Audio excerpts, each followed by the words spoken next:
Since you took over managing the onboarding product, you've come up against several different and competing agendas from sales, marketing, and other product teams as to what that experience should be like. How do you align those agendas? Yeah, this is also not uncommon. So I think there's a couple bits here. So one part is that the often the agendas will be like, you should build X, you know, and with those, I'd really try and push the conversation back to like, what do you think the problem we should solve is? You will Mm. never get a straight answer to that because normal people aren't trained to think in problems. But basically, I'd sort of sit down and work with them, and they'd say, "Oh, we think we need notifications," and just sort of test them. Okay, cool. Like, why do you think that? Or like, how would that help? Or what is it that isn't working today that notifications would solve? And if you really sort of Hmm. sit with people and understand them, that for a start is just going to build like a ton of rapport, and people feeling heard is actually like probably half the battle in the product development process. I Hmm.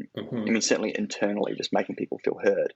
Um, Even if you don't do what they then recommended, they'll at least go, yeah, like yeah, at least you sort of understood what I was talking about. So the first bit is trying to get to the problems, that the different kind of groups think are out there, and how they've come to that. Like is that a I think it'd be cool if, or like I have three customers that tell this to me, and actually if you'd like to talk to them, I'd be glad to refer you. Like that's what you want to hear. What you don't want to hear is I'm pretty sure we're losing deals because of X, but like I can't really point to any specific one, but it's kind of the vibe. What you're looking for is, oh yeah, like here's three customers I could tell you off the top of my head, and I'd be glad to sort of intro you to them. So get to the problems, the underlying problems, and see if there's sort of similarities there. And then, like ultimately it's a job of trying to like align priorities around this. So hopefully, you could kind of work with leadership, and this is, like literally the role of like product directors is to kind of do this alignment at the sort of functional level around like, well, Hmm. is sales or like what's the priority? Like winning more deals or reducing our support costs? Or is it, as a company, is it really important that we have the slickest experience or the fastest? Like what is the kind of product direction from the company level? And then within that, you'll be Hmm. able to say, like, here's how we think we can help.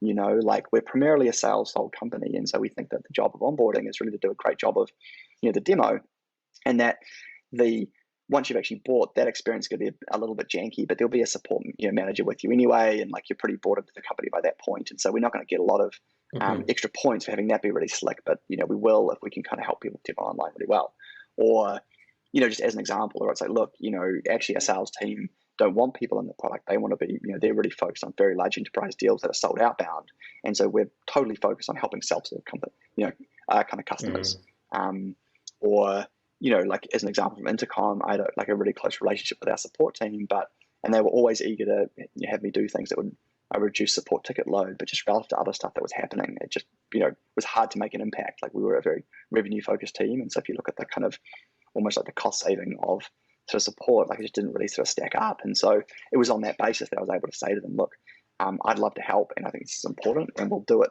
when we sort of can. Like if there's other stuff we're doing that we can slip this in for almost no cost, we'll absolutely help you out. Hmm. But we can both agree that our job is revenue here, and like here's the bucket of money I see with your problem, and here's a bucket of money I see somewhere else, and we could probably both agree that I shouldn't work on you know your problem, even though like I know it's important to you. And so that kind of goes back to the like building understanding, and a sort of a Hmm. common sort of being the chair of the decision making committee around prioritization rather than saying like just computer says no.